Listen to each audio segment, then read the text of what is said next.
Good morning, Oceanside Church and 180 kids. So exciting to be sharing the story with you this morning. Have you ever had a moment in your life where something really sad was taking place? Really sad. And someone that loved you so much was trying to give you some excitement to look forward to in order to change your mood. It could have been like this. I know it sucks that we have to clean our room. This is really boring, but once we're done the room, we get to have a treat.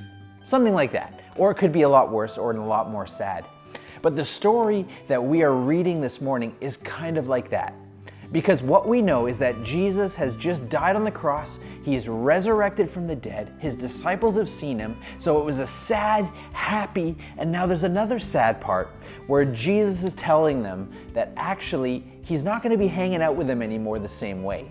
But they do have something to look forward to. And what they have to look forward to is that Jesus is sending his very best helper, who is going to become our very best helper, to them, in a sense, to take his place in their life. Because Jesus is sending the Holy Spirit, who is just as much God as Jesus is. And yet the Holy Spirit comes and he lives inside of us. And he actually helps us in our time of need. When we're sad, when we're happy, when we need really great amounts of wisdom to get through different situations. So this morning, the story is called God Sends Help. It says this: Jesus' friends and helpers huddled together in a stuffy upstairs room. Even though it was sunny outside, the shutters were closed. The door was locked. Wait in Jerusalem, Jesus had told them. I am going to send you a special present. God's power is going to come into you. God's Holy Spirit is coming. So here they were, waiting. Actually, mostly what they were doing was just being scared and hiding. You can't blame them. Their best friend had just left, which was Jesus. Jesus had given them a job, and they didn't know how to do it. As they waited, they were praying and remembering how from the beginning God had been working out his rescue plan. Suddenly, a strong wind filled the little room, whistling through the walls, rustling the straw on the floor, and there on everyone's heads, believe it or not, shining in the gloom, were flickering flames. Fire that didn't hurt them or burn them. Now that is weird. And something more.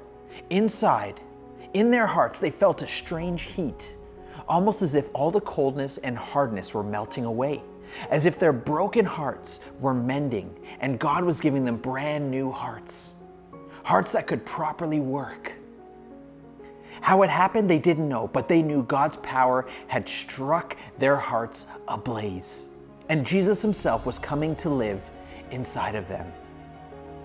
They had seen Jesus go away, but now he was closer than he had ever been, inside their hearts. And at this time, nothing could even separate them. Jesus would always be there with them, loving them, whispering the promise that would get rid of the poison and the terrible lie and the sickness in their hearts. God's wonderful promise to them: you are my child and I love you.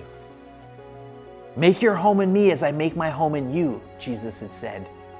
Could it be heaven was coming into their hearts? They threw open the shutters. Sunlight flooded the room as love had flooded their hearts.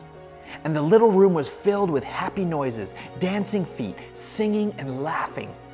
They unlocked the door and surged out into the streets as if they had never been afraid. Peter spoke in a loud voice so everyone could hear him. Jesus died for you, he said, because he loves you. But God made him alive again. He has rescued you. People stopped and they listened. The words sank down into their hearts and worked like a medicine that makes you well. Like a kiss that wakes you from a deep sleep. Stop running away from God, Peter said. Run to him instead, so he can love you and make you free.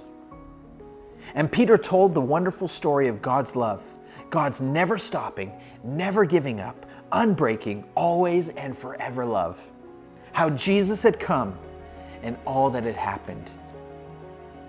There were lots of people from far away countries in Jerusalem. They couldn't speak the same language, but as they listened to Peter, everyone could understand what he was saying in their own languages. Many people believed and became Jesus' new friends and helpers. And the wonderful news of Jesus spread like sparks from a fire to villages, to towns, to cities.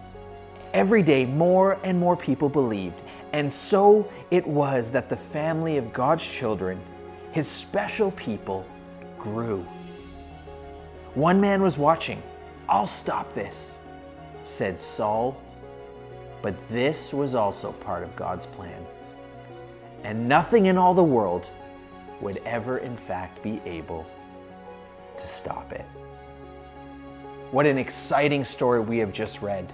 And I want to encourage you, as a follower of Jesus, that the Holy Spirit wants to be tightly in communication with you. He wants to have intimate conversations with you. He wants you to be honest and vulnerable with him, because it's through that process that he can show you and I more of who Jesus is and what he's done for us. Have an amazing Sunday, and we look forward to seeing you again here soon.